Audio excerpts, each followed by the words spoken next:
Hi, I'm Jimmy. In this video, we're looking at different ratios that can really tell us how financially strong a company is. How much cash do they have relative to what they have to pay out in the near future?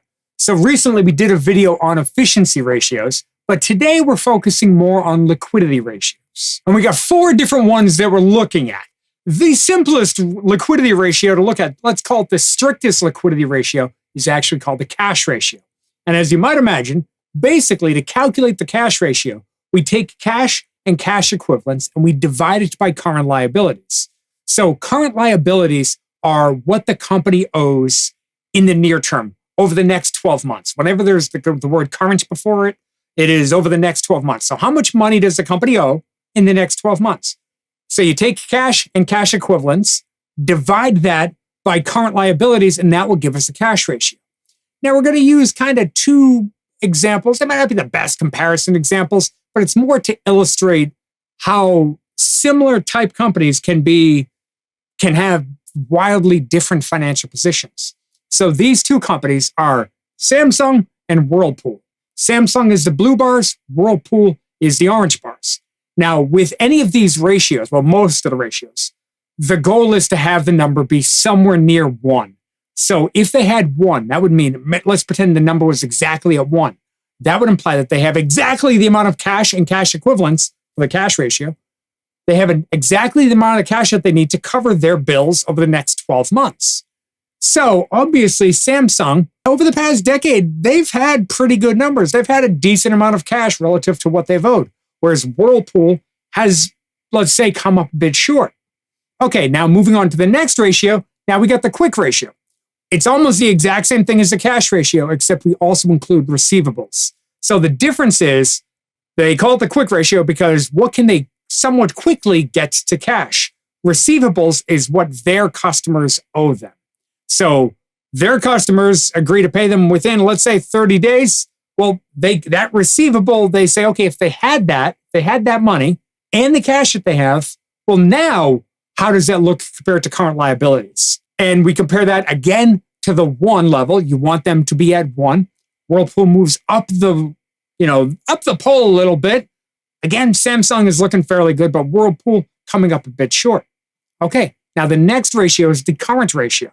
This is a fairly simple one, probably one of the more popular liquidity ratios that we've heard of. This is all the current assets, everything on the asset side that they expect to convert to cash in the next 12 months, compared to how much they have to pay out in the next 12 months. Well, when we look at this chart for Whirlpool and Samsung, well, we can see that, again, we're aiming at that 1 level. Well, now Whirlpool is pretty close. Samsung is plenty of room. They've got more than enough short-term assets to cover their short-term liabilities, the money that they owe over the next 12 months. Okay, now let's introduce a new ratio that perhaps you're not quite as familiar with. This is called the defensive interval ratio. So this ratio has the very same setup as the quick ratio in that we take cash and equivalents and receivables, money their customers have to pay them over the next year, and then we divide that, but this time we're dividing it by the daily cash expenses. So as you could imagine, what this will give us is how many days will their cash last. So if they can get their receivables get converted into cash and the cash that they have, how many days can they cover with their existing situation? And again, there is no 1 level here, but since this is a number of days, but obviously the more days they can cover, the better. Now, as I'm sure you're not surprised at all, Samsung, they're a bigger, more broader business than Whirlpool. I get that. But just to illustrate, they have a lot more cash and a lot more cash and receivables. They can cover a lot more daily expenses than Whirlpool can. Now, one of the ways that this could be used really effectively in our analysis of different companies is imagine there was a pullback in their industry, a pullback in the broader economy. Well, obviously, whatever company we're looking at, we want to make sure that they can cover their expenses. And the higher this number is, the more days they can cover. If they can cover 9 months of expenses like Samsung here, whatever number that is, if they can cover that many days, well, that's really effective. But what if they could only cover 5 days? Well, that's a real bad situation to be in. A little pullback could really send this company to either have to go out and raise more capital, head into bankruptcy. A lot of problems could happen if you don't have the cash you need to operate the business. Now, I'm sure there's no surprise with all of these charts that we've seen that when we look at the performance over the past decade, this is the average annual performance from 10 years ago up to today. What would your annualized return have been? So Samsung here, Whirlpool here.